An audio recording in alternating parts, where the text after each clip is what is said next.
오늘 본문에는 사도 바울이 예루살렘 교회를 방문한 그 배경이 기록되어 있습니다. 사도 바울이 예루살렘 교회를 방문한 이 사건을 갈라디아 교회에 소개하고 있는 이유는 거짓 교사들 때문입니다. 그들이 갈라디아 교회에서 사도 바울은 과거 예루살렘 교회에서 사도들을 만나서 베드로와 같은 사도들을 통해서 복음을 전해 받았지만, 그러나 지금 그는 온전한 복음을 버리고 반쪽짜리 복음, 간추린 복음, 이방인들을 위해서 편리하게 만들어낸 복음을 전하고 있다. 이렇게 거짓 교사들이 사도 바울의 복음을 불완전한 것, 반쪽짜리 복음으로 치부하고, 참 복음, 참 구원은 할례와 율법을 함께 지켜야 한다고 가르치고 있었습니다. 그래서 사도 바울이 내가 예루살렘을 방문한 이유는 사도들을 통해서 복음을 배우기 위해서 예루살렘 교회를 방문한 것이 아니라, 과거 내가 예루살렘 교회를 방문한 이유는 이러이러한 것 때문이었다라고 갈라디아 교회에 소개하고 있는 장면이 오늘 본문의 말씀입니다. 사도 바울이 갈라디아 교회를 방문한 그 이유를 우리 함께 살펴보도록 하겠습니다. 1장 16절입니다. 그의 아들을 이방에 전하기 위하여 그를 내 속에 나타내시기를 기뻐하셨을 때에, 이 사건은 사도 바울이 다메섹에서 예수님을 믿는 자들을 잡으려고 갈 때에 일어난 사건입니다. 바울이 예수 믿는 사람을 남녀노소 불문하고 잡아다 옥에 가두고 죽이려고 살기 등등해서 이 다메섹을 향해 가고 있을 때 부활하신 예수님을 만나게 되죠. 우리 사도행전 9장 1절과 6절을 우리 함께 보도록 하겠습니다. 사울이 주의 제자들에게 대하여 여전히 위협과 살기가 등등하여 대제사장에게 가서 다메섹 여러 회당에 가져갈 공문을 청하니, 이는 만일 그 도를 따르는 사람을 만나면 남녀를 막론하고 결박하여 예루살렘으로 잡아오려 함이라. 사울이 길을 가다가 다메섹 가까이 이르더니 호련히 하늘로부터 빛이 그를 둘러 비치우는지라. 땅에 엎드러져 들으며 소리가 있어 이르되, 사울아 사울아 내가 어찌하여 나를 박해하느냐 하시거늘, 대답하되 주여 누구시니이까? 이르시되 나는 네가 박해하는 예수라. 너는 일어나 시내로 들어가라. 내가 행할 것을 내게 이를 자가 있느니라. 이 사건을 통해서 바울은 하나님이 바로 예수 그리스도라는 사실을 알게 되었고, 복음이란 무엇인지 부활하신 예수님으로부터 복음에 대해서 친히 전달받았습니다. 예수님으로부터 사도 바울이 복음을 가르침 받았습니다. 뿐만 아니라 부활하신 예수님께서는 바울에게 친히 사도라고 하는 직분을 주셨고, 앞으로 무슨 일을 해야 하는지를 친히 알려주셨습니다. 그래서 이제 사도 바울은 다시 오늘 본문 16절 말씀 보시면, 내가 혈육과 의논하지 않았고 또 나보다 먼저 사도된 자들을 만나려고 예루살렘으로 가지도 않았고 아라비아로 가서 다시 다메섹에 있었다라고 이야기를 하게 됩니다. 예수님을 통해서 이방인의 사도로 부르심을 받은 이 사도 바울은, 복음 전파의 사명을 받은 사도 바울은, 또 복음이 무엇인지 정확하게 알게 된 사도 바울은 그 즉시로 예수님의 12제자 예루살렘에 있는 그 사도들을 만나려고 간 것이 아니라 그 즉시 예수님의 이 복음을 이방인들에게 전하러 다녔습니다. 아라비아와 다메섹에서 우리 지난주에 살펴보았듯이 목숨 걸고 전했습니다. 우리 사도행전 9장 18절부터 20절입니다. 즉시 사울의 눈에서 비늘 같은 것이 벗어져 다시 보게 된지라. 일어나 세례를 받고 음식을 먹음에 강건하여지니라. 그리고 20절, 즉시로 각 회당에서 예수가 하나님의 아들이심을 전파하니. 23절입니다. 여러 날이 지나매. 이 여러 날이라는 이 단어는 히브리식 표현입니다. 3년을 의미합니다. 여러 날, 이건 3년이라고 하는 주기를 뜻하는 표현입니다. 3년, 이렇게 복음을 전한 지, 아라비아와 다메섹에서 복음 전한 지 3년이 지납니다. 유대인들이 사도 바울 먼저 죽이기로 공모를 하게 되고 밤낮 성문을 지키고 있으니 결국 25절에 사도 바울은 밤에 광주리를 타고 성벽을 넘어서 도망가게 되죠. 이렇게 도망간 사도 바울이 어디로 가냐면 예루살렘을 가게 됩니다. 그래서 오늘 본문 17절과 18절입니다. 바울이 아라비아로 갔다가 다메섹으로 갔다가 그 후 3년 만에 내가 게바를 방문하려고 예루살렘으로 갔다. 3년 동안 아라비아에서 복음 전하다가 유대인들이 죽이려고 하자 밤에 성벽 타고 도망간 사도 바울은 3년 만에 처음으로 예루살렘 교회를 방문하게 되는 것이죠. 이때 바울은 게바라고 하는 베드로의 이름입니다. 베드로와 같은 사도들에게 복음을 배우려고 예루살렘 교회를 간 것이 아니라 방문하기 위해 갔습니다. 방문이라고 하는 이 단어는 친교를 나누다, 인사하다라는 뜻입니다. 사도 바울은 예루살렘에 있는 성도들과 친교를 나누기 위해서, 인사를 하기 위해서 예루살렘 교회를 방문했다는 뜻이죠. 우리 사도행전을 다시 보겠습니다. 9장 26절. 3년 만에 광주리 타고 성벽 내려서 도망간 바울은 예루살렘 교회를 가죠. 그 이유는 26절입니다. 예루살렘에 가서 제자들을 사귀려고, 복음을 배우기 위해서 간 것이 아니라 제자들과 사귀기 위해서 갔습니다.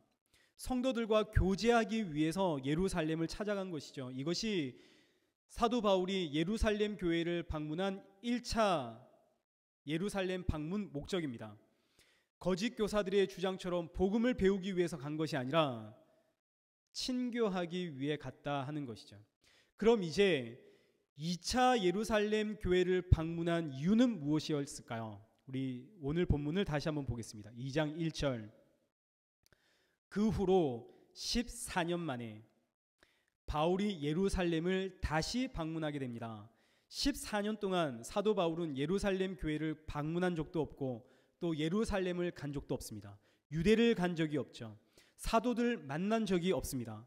그러다가 14년 만에 바울이 바나바와 함께 예루살렘 교회를 방문하게 되는데, 이때 사도 바울은 바나바와 디도를 데리고 함께 예루살렘 교회를 방문하게 됩니다. 왜 바울과 바나바 그리고 디도는 함께 예루살렘을 방문했을까요? 그것도 14년 만에. 이 14년이라는 숫자가 뭔가 의미가 있지 않을까요? 바울과 바나바의 14년, 의미가 있습니다. 이 의미를, 이 바울과 바나바가 14년 동안 무엇을 했는지 우리 잠시 추적해 보도록 하겠습니다. 우리 다시 사도행전 9장 26절 말씀을 한번 보시죠. 바울이 베들레헴에 갔습니다. 제자들을 사귀려고 했습니다. 그랬더니 모두가 다 두려워했습니다. 사도 바울의 제자됨을 아무도 믿지 않았던 것이죠. 그가 얼마나 예루살렘에서 악랄하게 살았던지 성도들이 아무도 바울과 교제하길 원하지 않았습니다. 사도 바울은 성도들과 교제를 원했는데 모두가 다 두려워서 만나주질 않죠. 이때 27절입니다.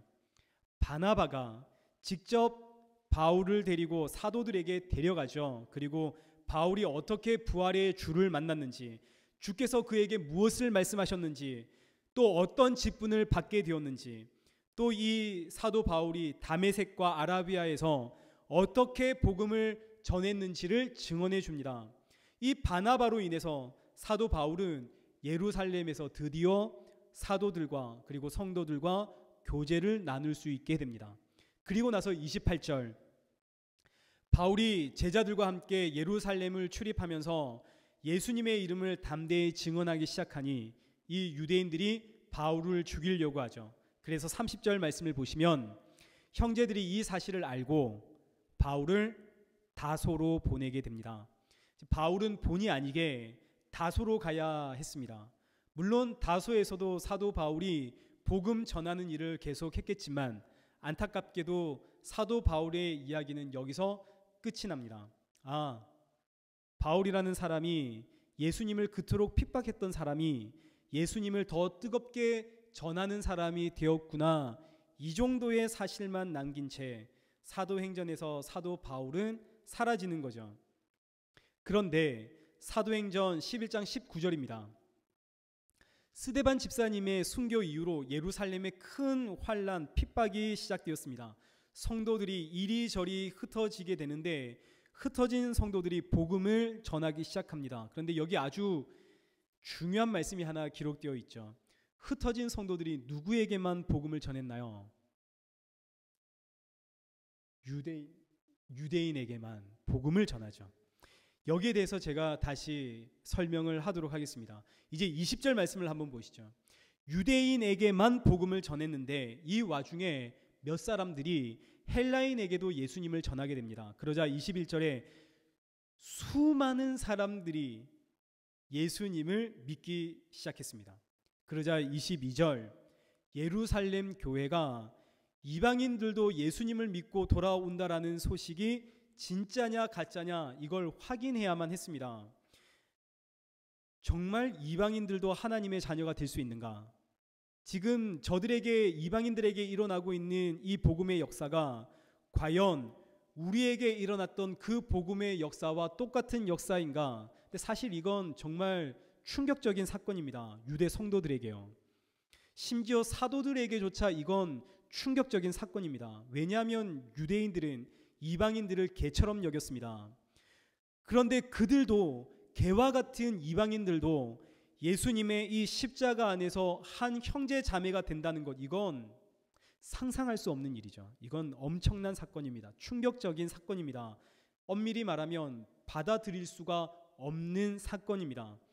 여전히 유대 성도들은, 예루살렘 교회는 구원을 혈통적, 민족적으로 생각했기 때문에 유대인들만 하나님의 자녀가 될 수 있다는, 유대인들만 구원을 받을 수 있다는 유대주의적 색깔이 아주 강했습니다. 그런데 이방인들도 복음을 듣고 믿는다고 하니 이 충격적인 사건의 진의를 가리기 위해 예루살렘 교회는 바나바를 이방 교회 저 안디옥으로 보내게 됩니다. 바나바를 보냈다는 것은 바나바는 이 복음의 진의를 가릴 수 있을 만큼 복음에 정통한 사람이고 또 예루살렘 교회로부터 신임을 받고 있는 사람이다 하는 것을 의미하죠.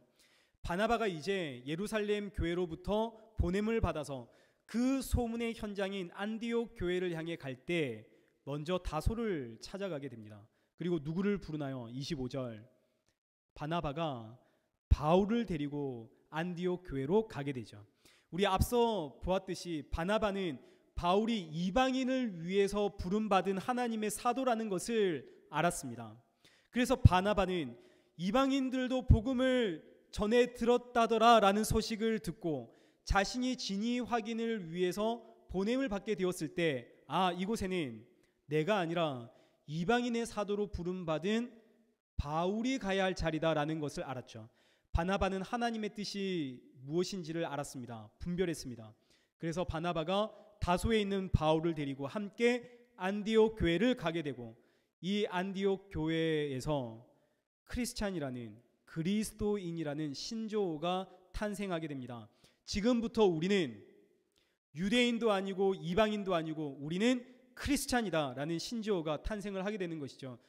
여러분 이거 이해되시죠? 바나바, 바울, 이방인으로 이방인들이 복음을 받았는지를 확인하기 위해 갔습니다. 갔더니 그들도 복음을 받았습니다. 그래서 이제 우리는 이방인도 아니야, 그렇다고 유대인도 아니야, 우리는 크리스찬이야 라는 신조어가 그래서 탄생하게 됩니다. 이제 이렇게 바나바와 바울이 안디옥에서 크리스찬을 확인하면서 복음을 전하기 시작합니다. 14년이 지났습니다. 이것이 사도 바울의 그리고 바나바의 14년의 여정입니다. 이제 14년 만에 이들이 예루살렘으로 돌아가는 이유는, 바나바는 이방인도 복음을 받았다는 그 진위 여부를 14년 만에 증언하기 위해서, 바울은 이방인의 사도로 자신이 이방인들에게 전한 복음과 사도들이 유대인들에게 전한 복음이 똑같다라는 것을 증언하기 위해서, 그래서 14년 만에 바나바와 바울이 함께 예루살렘을 가게 되는 것이죠. 이제 그 사이에 사도 바울에게 일어난 사건이 있습니다. 사도행전 15장 1절 말씀을 한번 보시죠. 어떤 사람들이 유대로부터 내려와서 형제들을 가르치되 너희가 모세의 법대로 할례를 받지 아니하면 능히 구원을 받지 못하느니라. 유대에서 내려온 유대인들이 있습니다.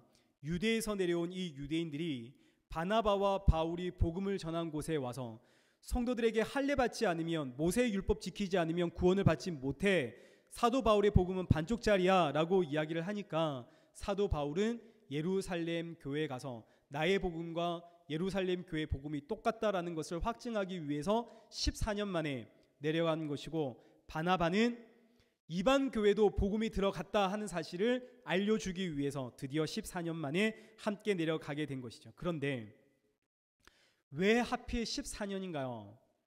우리는 앞서 바울과 바나바의 14년은 우리 살펴보았습니다. 그곳에서 열심히 이방인들을 위해서 복음을 증거했습니다. 한결같이 14년 동안 복음을 증거했습니다. 그런데 왜 14년 만에 예루살렘을 가려고 했을까요? 바울은 그럴 수 있습니다. 바울은 어떤 책임이 없죠. 그런데 바나바는 14년 동안 이방인들과 함께 복음 전하면서 그곳에 있을 이유가 없죠. 바나바는 예루살렘 교회를 통해서 보냄을 받았습니다. 그럼 예루살렘 교회가 얼마나 궁금할까요? 과연 이방인들에게도 구원이 임했느냐 임하지 않았느냐. 바나바는 안디옥 교회에 갔다가 바로 즉시 돌아와야만 했습니다. 그런데 바나바는 돌아오질 못하죠. 14년 동안 그 안디옥 교회와 그리고 이방인들을 위해서 선교를 하다가 14년이 된 이후에 이제야 돌아오게 됩니다. 왜일까요? 왜 좀 더 일찍 가지 못하고 이제야 가게 되었을까요? 그 이유가 오늘 본문 2장 2절에 기록되어 있습니다. 보시죠. 하나님이 막으셨기 때문입니다. 2절, 14년 만에 예루살렘으로 다시 올라간 이 일은 계시에 의한 일입니다.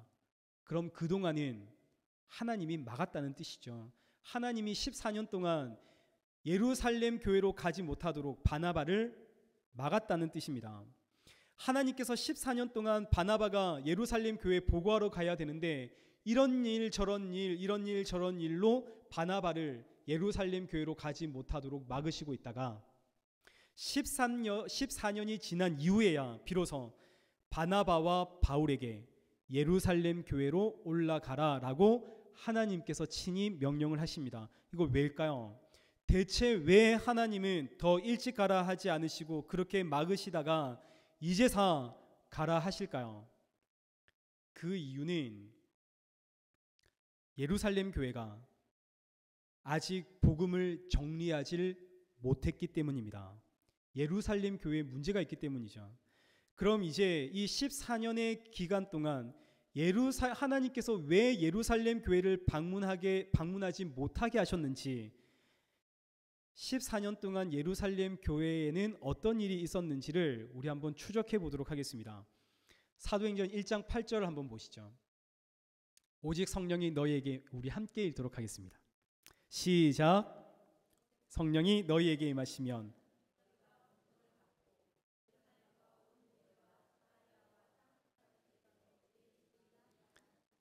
아멘. 성령이 임하면 권능을 받아서 예루살렘과 유대와 사마리아와 땅끝까지 증인이 될 것입니다. 예수님의 지상 명령이죠. 증인이 되어라. 땅끝까지. 사도들과 제자들이 이 말씀을 분명히 받았습니다.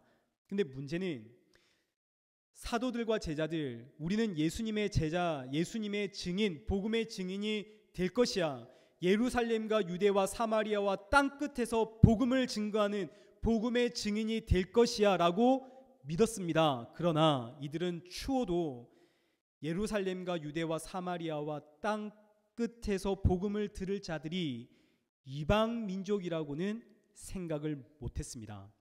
예루살렘과 유대와 사마리아와 땅끝에서 복음을 들을 자는 흩어진 유대인들이다 라고 생각을 했던 것이죠. 이게 문제였습니다. 유대인들은 이방인들을 개같이 여겼습니다. 뿌리 깊은 유대주의 선민 사상에 사로잡혀 있었던 이 유대 성도들에게 복음이 이방인들에게 전달된다는 것, 그래서 이방인들과 형제 자매가 된다는 것, 이건 상상할 수가 없는 일입니다. 그래서 성령을 받아 예수님을 믿게 되면 예루살렘과 유대와 사마리아와 땅 끝까지 퍼져 있는 유대인들에게만 복음의 증인이 될 것이라고 생각을 했던 것이죠. 드디어 오순절날 성령이 임했습니다. 성령 충만한 사도들과 제자들은 그야말로 복음의 증인이 되었습니다. 어디서요? 예루살렘에서요. 이제 예루살렘에서 시작해서 유대 땅과 사마리아와 그리고 땅 끝까지 가야 할 제자들이 예루살렘을 떠나질 않습니다. 왜일까요? 여기에 가장 많은 유대인들이 살고 있기 때문입니다. 다른 지역으로 갈 필요성을 느끼지 못했던 것이죠. 굳이 개처럼 여기고 있는 사마리아 땅이나 이방 나라에 갈 이유가 전혀 없습니다. 여기도 많은 유대인들이 살고 있습니다. 또 명절이 되면 전 세계 각국에 퍼져 있던 유대인들이 다 예루살렘으로 모여 들어옵니다. 그러니 굳이 이방으로 갈 이유가 전혀 없죠. 그러나 이것은 하나님의 뜻과 너무나 다릅니다. 그래서 하나님께서 움직이지 않는 이 예루살렘 교회의 성도들을 움직이게 하시려고 예루살렘 교회에 엄청난 핍박을 주시죠. 스데반 집사님의 순교를 시작으로 해서 엄청난 박해가 시작되자 성도들은 예루살렘에 도저히 머물 수가 없어서 온 세상을 향해 뿔뿔이 흩어지게 됩니다. 우리 사도행전 8장 1절을 한번 보시죠. 그날에 예루살렘에 있는 교회에 큰 박해가 있어 사도 외에는 다 유대와 사마리아와 그리고 모든 땅으로 흩어지니라. 예수님의 말씀이 이렇게 이루어집니다. 사도 외에는 모든 성도들이 다 유대와 사마리아와 땅 끝으로 퍼져 증인이 되는 것이죠. 박해라고 하는 이 도구를 통해서 하나님께서 하나님의 뜻을 이루셨습니다. 그런데 우리 사도행전 11장 19절 보시죠. 그때의 스데반의 일로 일어난 환란으로 말미암아 흩어진 자들이 베니게와 그브로와 안디옥까지 이르러 누구에게만 복음 전했나요? 유대인에게만.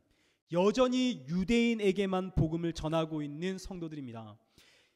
그렇게 흩어졌는데도 불구하고 여전히 유대인들만 구원을 받을 것이라고 생각하는 것이죠. 유대 성도들은 뼛속 깊이 유대주의, 민족주의, 선민사상에 사로잡혀 있었습니다. 이 유대주의, 선민사상, 이 문제가 해결되지 않으면 지금 이방인을 향해 열심히 복음을 증거하고 있는 바울과 바나바가 예루살렘 교회에 와서 이방인들도 복음을 받았습니다라고 하는 이 메시지를 절대 받아들일 수가 없는 것이죠. 그래서 하나님께서 이제 이 예루살렘 교회와 성도들을 위해서 놀라운 작업을 시작하십니다. 우리 사도행전 8장 4절 말씀을 보시죠. 스데반 집사님의 순교 이후로 엄청난 박해가 시작되었고 성도들이 뿔뿔이 예루살렘에서 흩어졌습니다. 그 흩어진 사람들이 두루 다니며 복음을 전하기 시작했는데 빌립이라고 하는 집사님이 사마리아 성에 가서 복음을 전했더니 8절 그 성에 큰 기쁨이 있더라. 그런데 사마리아 사람들이 이 복음을 흘러 들었습니다. 그리고 예수님을 영접하게 되었습니다. 이건 엄청난 사건입니다. 사마리아는 과거 북이스라엘의 수도입니다. 당시 북이스라엘을 통치했던 이 아수르의 통원 정책으로 인해서 사마리아 사람들은 아수르인들과 피가 섞이게 되었습니다. 그래서 순수한 피를 유지하고 있던 이 유대인들은 피가 섞인 저 사마리아 지역에 살고 있는 사람들을 이방인들과 피가 섞인 개 같은 민족이다라고 불렀습니다. 성경에 기록되어 있죠. 그런데 이 사마리아 사람들이, 이 개 같은 사람들이 복음을 영접했다라는 소식을 들으니 이건 너무너무 충격적인 사건이고 이건 도무지 받아들일 수가 없는 사건이었습니다. 그래서 예루살렘 교회가 베드로와 요한을 사마리아로 보냅니다. 사도 베드로와 사도 요한만큼 이 사실의 진위 여부를 가릴 수 있는 복음의 사람은 없기 때문이죠. 그래서 14절 말씀을 보시죠. 예루살렘에 있는 사도들이 사마리아도 하나님의 말씀을 받았다 함을 듣고 베드로와 요한을 보내매 베드로와 요한이 내려가서 확인을 하게 됩니다. 틀림없이 보니 우리가 받은 복음과 똑같은 복음을 사마리아인들도 받았습니다. 같은 복음을 받아서 예수님을 구주로 영접했습니다. 그런데 이제 이어지는 말씀이 어렵습니다. 우리 15절과 16절 말씀을 보시죠. 그들이 내려가서 그들을 위하여 성령 받기를 기도하니 이는 아직 한 사람에게도 성령 내리신 일이 없고 오직 주 예수의 이름으로 세례만 받았을 뿐이더라. 이에 두 사도가 그들에게 안수함에 성령을 받은지라. 틀림없이 예수님을 구주로 영접했는데 보니까 성령 체험이 없더라는 것이죠.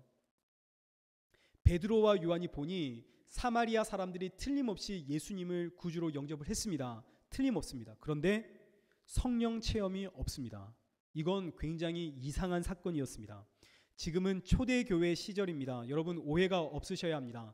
지금은 초대교회 시절입니다. 초대교회 시절엔 강력한 성령의 체험이 있었습니다. 오순절 성령 하나님의 강림 사건이 있었고, 그리고 그 성령 강림으로 인한 강력한 성령의 역사, 성령 체험이 있었습니다. 그러나 이 오순절 성령 강림은 단회적인 사건입니다.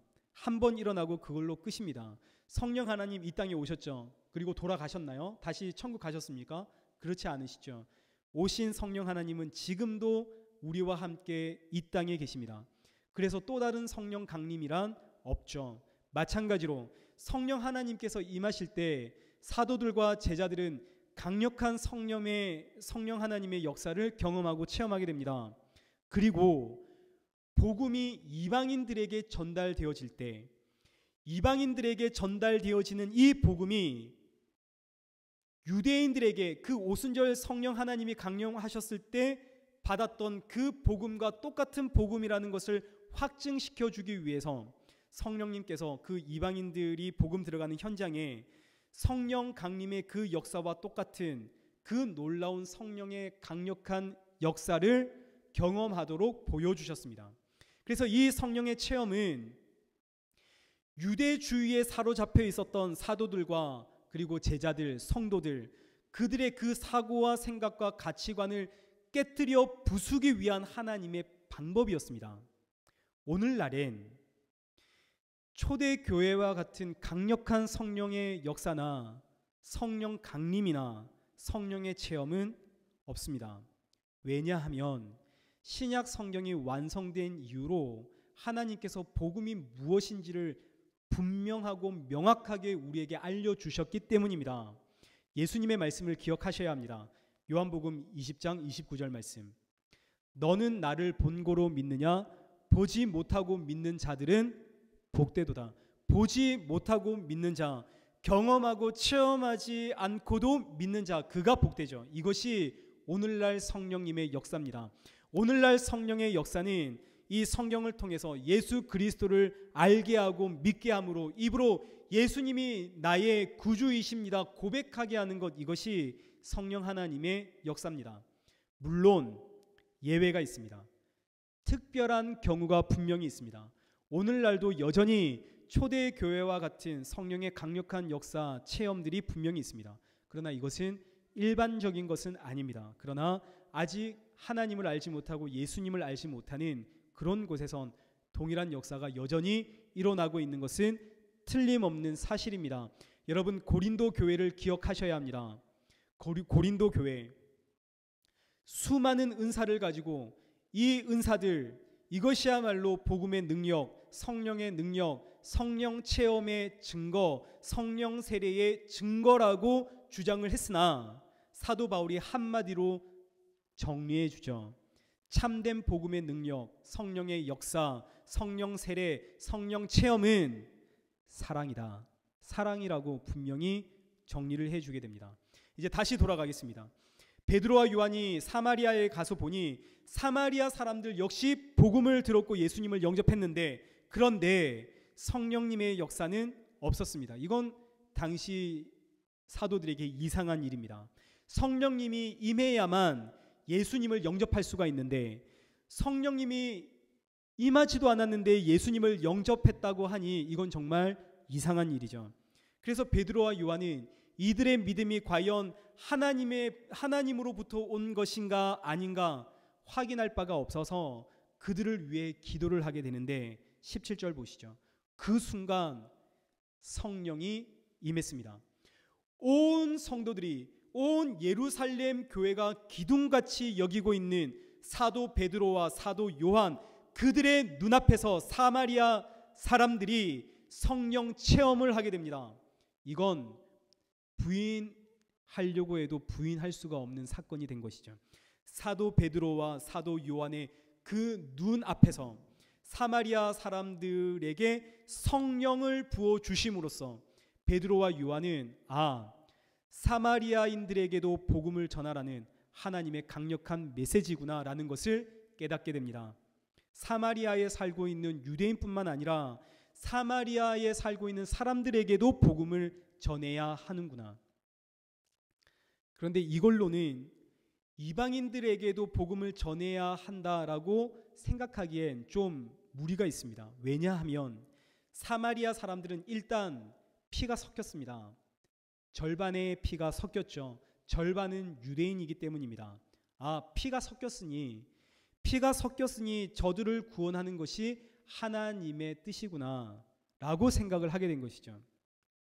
그래서 그 다음에 하나님께서 준비한 것이 고넬료입니다. 여러분 고넬료 아시죠? 고넬료는 로마의 백부장으로 완전한 이방인입니다. 그런데 그가 복음을 전해 들었습니다. 우리 사도행전 10장 1절과 2절 말씀을 보시죠. 가이사랴에 고넬료라고 하는 사람이 있으니 이달리아 부데라 하는 군대의 백부장이라. 그가 경건하여 온 집과 더불어 하나님을 경외하며 백성을 많이 구제하고 하나님께 항상 기도하더니. 3절과 5절입니다. 어느 날 고넬료가 환상 중에 사람을 요빠에 보내서 베드로라 하는 사람을 청해라라는 하나님의 음성을 듣게 됩니다. 그리고 그 시간 요빠에 있었던 이 베드로는 하나님 앞에 기도하고 있다가 환상을 보게 되죠. 되게 너무나 유명한 환상입니다. 9절부터 16절까지 보시면 하늘에서 각종 짐승들이 내려옵니다. 일명 부정한 짐승, 먹어선 안 될 더러운 짐승들이 내려오죠. 그런데 하나님께서 베드로에게 이 짐승 잡아먹어라. 베드로가 거부합니다. 부정한 것, 깨끗하지 못한 것, 더러운 것 저는 절대 먹지 않겠습니다. 그러자 하나님께서 내가 깨끗하다 한 것을 네가 더럽다 하지 마라 라고 하시죠. 이 환상 3번 보여주십니다. 이 환상 3번째 환상을 보았을 때 기가 막힌 타이밍으로 고넬료가 보낸 사람이 베드로를 찾아오죠. 베드로가 이 사람과 함께 가이사랴로 내려가서 고넬료를 만나게 됩니다. 베드로가 고넬료를 만나서 건넨 첫 마디가 무엇인지 여러분 한번 보시죠. 28절입니다. 유대인으로서 이방인과 교제하며 가까이 하는 것이 위법인 줄은 너희도 알거니와 하나님께서 내게 지시하사 아무도 속되다 하거나 깨끗하지 않다 하지 말라 하시기로 부름을 사양하지 아니하고 왔노라. 묻노니 무슨 일로 나를 불렀냐. 여러분 이것이 전도자 사도 베드로의 첫 마디입니다. 이 한마디로 말하면 나는 이방인들과 교제하고 싶은 마음이 조금도 없는데 하나님이 가라 하시니 어쩔 수 없이 왔다라는 뜻입니다. 사도 베드로조차 이방인에게 전도하고자 하는 마음이 조금도 없습니다. 복음의 사명을 가지고 있었다면 이 사람이 이방인이든지 누구든지 상관없이 복음부터 전해야 하지 않겠습니까? 그런데 보시죠. 무슨 일로 나를 불렀니? 난 너랑 만나고 싶은 마음이 이만큼도 없어. 하나님이 오라 가라 하시니 내가 어쩔 수 없이 온 거야. 여러분 정말 놀랍지 않습니까? 사도 베드로조차, 사도들의 수장이라고 하는 사도 베드로조차 이토록 선민주의 사상에 묻혀 있습니다. 제가 청소년 사역을 할 때 학생들이 전도하자 그러면 제 친구는 불교라서 전도 못한다고, 제 친구는 무교라서 전도 못한다고. 제가 묻습니다. 야 그럼 누구 전도할래? 교회 다니는데 지금 교회 쉬는 애들, 걔네들 전도하겠다고. 여러분 이게 얼마나 어리석나요? 똑같은 거죠. 베드로 유대인들만 전도하려고 합니다. 하나님이 지금 밀어붙이지 않았다면 지금 여기 이방인들과 마주볼 이유가 전혀 없다라고 이야기하고 있습니다. 그러자 여러분 고넬료가 이런 베드로의 말이 너무나 불쾌할 만도 한데 이렇게 대답을 하죠. 33절.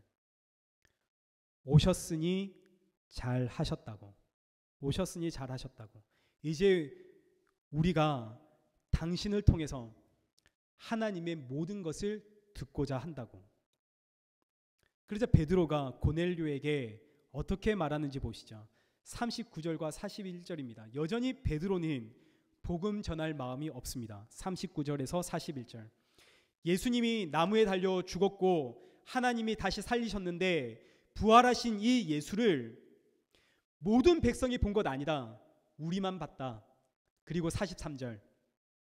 그런데 그를 믿는 자들은 그 이름을 힘입어 죄사함 얻는다. 지금 베드로는 이 이방인들에게 복음 전하면서 이런 마음으로 복음 전하는 겁니다. 어떻게 이런 복음을 믿을 수가 있겠어? 이런 심정으로 전하는 거죠. 예수님이 하나님이신데 십자가에 달려 죽으셨는데 다시 살아났어. 그런데 모두가 본 것이 아니라 우리만 봤다. 근데 이걸 믿는 자는 죄사함 받는다. 유대인들도 믿지 못하는 이 복음을 어떻게 이방인들이 믿을 수 있으랴. 그래서 그냥 이렇게 성의 없이 전달합니다. 그런데 44절 말씀을 보시죠. 베드로가 이 말을 할 때 성령이 말씀을 듣는 가운데 그 자리에 있는 이방인들 가운데 임했습니다. 복음이 선포되어지는 그 자리에서 그곳에 모인 이방인들에게 하나님의 성령이 임하셨고 예수님이 바로 나의 구원자이구나 이방인들이 고백을 하게 됩니다. 45절 보시죠. 베드로와 함께 온 할례 받은 신자들, 유대의 성도들이겠죠.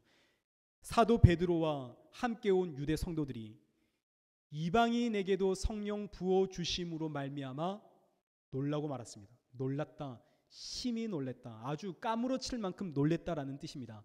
상상도 해보지 못했던 일, 모두의 눈앞에서 이방인들에게 성령이 임하는 엄청난 사건을 보게 되었습니다. 말씀 듣는 가운데 유대인들에게 복음을 전할 때 역사하셨던 그 하나님께서 이방인들에게 임하는 것을 눈으로 분명히 보게 되었습니다. 베드로가 고넬료의 집에 있다가 돌아옵니다. 예루살렘으로 돌아오게 되죠. 우리 11장 1절과 2절 보겠습니다. 유대에 있던 사도들과 형제들이 이방인들도 하나님의 말씀을 받았다 함을 들었더니 베드로가 예루살렘에 올라오자 즉시 할례자들 유대 성도들이 뭐 했나요? 베드로를 비난하기 시작했습니다. 베드로를 비난하죠. 그 비난한 이유는 네가 할례 받지도 않은 사람들, 이방인들, 개 같은 사람들과 식사를 같이 했구나. 비난하기 시작했습니다. 여러분, 예루살렘 교회가 얼마나 지금 이 유대 선민 사상에 빠져 있는지 우리 알 수 있죠. 그러자 베드로가 자신을 비난하는 이 성도들을 향해서 자신이 보았던 환상, 그리고 고넬료 집에 있던 이 사건을 이야기한 후에 17절 말씀을 보시죠. 하나님이 우리에게 주셨던 그 똑같은 선물을 그들에게도 주셨는데, 같은 선물을, 같은 은혜를 주셨는데 내가 누구이기에 하나님을 능히 막겠느냐? 우리가 어떻게 하나님의 역사를 막을 수 있느냐? 그러자 18절, 그들이 이 말을 듣고 잠잠하여, 할 말이 없는 거죠. 너무 충격적이고 너무 당황스러워서 이 사건 앞에, 이 고백 앞에 잠잠할 수밖에 없었습니다. 하나님의 뜻을 받아들이는데 시간이 필요했던 것이죠. 그리고 나서 그들이 하나님께 영광을 올려드리며 말합니다. 그러면, 이제 드디어 나오죠. 그러면 하나님께서 이방인에게도 생명 얻는 회개를 주셨구나. 드디어 깨달았습니다. 예루살렘 교회가 드디어 깨달았습니다. 몇 년 걸렸을까요? 14년이 걸렸죠. 14년이 걸렸습니다. 14년 동안 예루살렘 교회 안에서 일어난 사건입니다. 뼛속까지 유대주의로 물들어 있던 이 사도들과 제자들, 단 한 번도 유대와 사마리아와 땅끝이 이방 민족을 의미한다고는 생각조차 해보지 못했던 이 사도들과 제자들, 그들의 편견과 선입관과 생각과 가치관들이 하나님 앞에서 완전히 허물어지기까지 걸린 시간 14년입니다.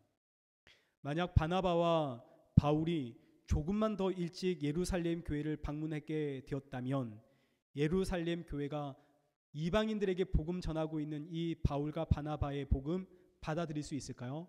그럴 수가 없죠. 받아들일 수가 없습니다.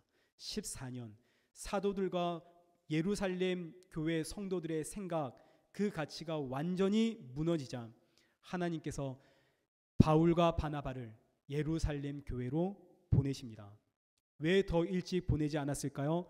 바울과 바나바의 복음, 이방인을 향한 이 전도자들의 노력을 헛되이 하지 않게 하려고요. 그것이 오늘 본문 2장 2절의 말씀이죠. 14년 만에 계시를 따라 올라간 것은 내가 다름질하는 것이나 다름질한 것이 헛되지 않게 하려고 하시는 하나님의 계획이었습니다. 14년 만에 바나바와 바울이 예루살렘 교회를 드디어 방문을 하죠. 이제 어떤 일이 일어났을까요? 놀랍게도 여전히 이방인에게 복음 전하는 것 반대하는 자들이 예루살렘 교회에 있었습니다. 사도행전 15장 4절과 5절 말씀을 보시죠. 바나바와 바울이 예루살렘 교회와 사도와 장로들에게 이방인에게 복음 전한 것을 함께 나누었더니 바리새파 중에 믿는 자들, 아주 뿌리부터 골수 율법에 사로잡혀 있던 이 유대 성도들이 일어나서 좋아, 이방인들에게 복음 전하는 것까지는 좋지만 그들에게 할례와 모세와 율법을 지키게 만들어야 된다라고 주장을 하게 됩니다. 14년이 지났지만 여전히 할례와 율법을 고수하고 있는 선민 사상에 빠져 있는 유대의 백성들. 그러자 사도 바울이 일어난 것이 아닙니다. 베드로가 일어납니다. 7절. 베드로가 일어나서 많은 변론이 있자 베드로가 일어나서 말하되 하나님이 우리에게와 같이 그들에게도 성령을 주어 증언하셨고 그들이나 우리나 차별하지 아니하셨느니라. 10절. 그런데 지금 너희가 어찌하여 하나님을 시험하여 우리 조상과 우리도 능히 매지 못하는 이 멍에를 제자들의 목에 두려고 하느냐. 11절. 우리는 그들이 우리와 동일하게 주 예수의 은혜로 구원받는 줄 믿노라. 베드로가 앞장서서 바울과 바나바가 전한 이 복음, 이방인들도 오직 믿음으로 구원받는다는 이 복음만이 진짜라는 사실을 사도들이 앞장서서 증언, 확증해 줍니다. 여기까지가 14년이 걸렸습니다. 그럼 이제 우리 한번 생각해 보시죠. 오늘 본문, 우리가 읽은 이 본문 갈라디아서 1장 18절부터 2장 2절까지는 사도 바울이 자신의 복음과 사도들의 예루살렘 교회에 있는 사도들의 복음이 똑같다라는 것을 증명하기 위해서 기록하고 있는 본문이지만 이 본문을 통해서 우리는 하나님의 기가 막힌 섭리와 하나님의 나라가 어떻게 이루어져 가는지를 발견하게 됩니다. 사도 바울 보시죠. 이방인들을 위해서 자신에게 주어진 그 자리에서 최선을 다합니다. 예루살렘 교회와 예루살렘 교회 성도들, 사도들 보시죠. 그들도 역시 자신들에게 주어진 그 지위와 위치에서 최선을 다해 살아갑니다. 이 두 부류는 서로 만날 일이 전혀 없습니다. 각자의 삶에 어떤 영향을 주거니 받거니 그런 일이 전혀 없습니다. 만난 적도 없고 서로가 살아가는 영역도 다르죠. 너무나 먼 곳에 살고 있습니다. 예루살렘이요 이방입니다. 관심의 대상도 완전히 다르죠. 바나바와 바울은 이방인들을 위해서, 예루살렘 교회와 사도는 유대인들을 향해서 모든 것이 다 다릅니다. 엄청 떨어져 있죠. 오늘날처럼 차 타고 갈 수 있는 것도 아니고 전화할 수 있는 것도 아니고 문자를 보낼 수 있는 것도 아닙니다. 편지를 써도 찾아가려면 한참이 걸리죠. 또 갔다가 어디로 이동하면 또 한참을 가야 되는 완전히 단절된 곳에서 살았습니다. 그런데 보시죠. 하나님께서 하나님의 때에 그들을 한 자리에 만나게 하십니다. 전혀 관계가 없었던 14년 동안 서로를 모르며 살았던 그들을 한 자리에 만나게 하심으로 마치 퍼즐처럼 하나님께서 필요한 때에 정확하게 그들을 끼워 넣으심으로 하나님의 나라가 폭발적으로 성장하도록 하나님께서 만드시죠. 오늘날도 마찬가지입니다. 우리의 삶이 그래서 퍼즐의 한 조각이다라는 이야기를 하게 됩니다. 우리의 삶이 하나님의 퍼즐의 그 한 조각입니다. 이게 뭔지 나는 당초에 알 수가 없습니다. 내 삶이 대체 어디에 쓸모가 있는지, 날마다 반복되는 삶이고 날마다 만나는 사람도 똑같습니다. 심지어 날마다 하고 있는 걱정과 근심과 염려도 똑같습니다. 하나가 해결되면 또 하나가 생기고 대체 나의 이 삶이 하나님 앞에 어떤 의미가 있나 싶지만, 그러나 우리는 퍼즐의 한 조각입니다. 나는 알 수가 없지만 하나님은 아시죠. 어느 날 하나님께서 하나님의 때에 가지고 와 맞추기 시작하시면 나는 하나님 나라에선 없어서는 안 될 너무나 귀하고 중요한 한 부분임을 성경이 우리에게 말하고 있습니다. 그렇게 오늘 나에게 주어진 이 삶이 얼마나 귀한지 모릅니다. 이 하루하루가 모여서 하나님이 원하시는 그 퍼즐의 한 조각의 모양을 만들어내기 때문입니다. 그럼 이 귀한 복된 이 하루하루, 하나님이 원하시는 그 퍼즐의 모양을 맞추기 위해서 우리 어떻게 살아야 할까요? 성경은 바나바와 디도처럼 살아라 하시죠. 바나바는 근면한 사람, 위로의 사람입니다. 바나바는 이름이 아니라 별명입니다. 얼마나 성실한 사람, 근면한 사람, 위로의 사람이었는지 사람들이 그를 바나바라고 부르죠. 무엇보다 바나바는 사도 바울을 세웠던 사람입니다. 바울을 바울 되게 한 사람 바나바. 후에 전도 여행할 때 바나바와 바울이 서로 싸웁니다. 마가라고 하는 청년 때문에 싸우죠. 이 청년이 예전에 전도 여행 따라갔다가 너무나 힘들어서 중도에 하차하고 맙니다. 도망갔습니다.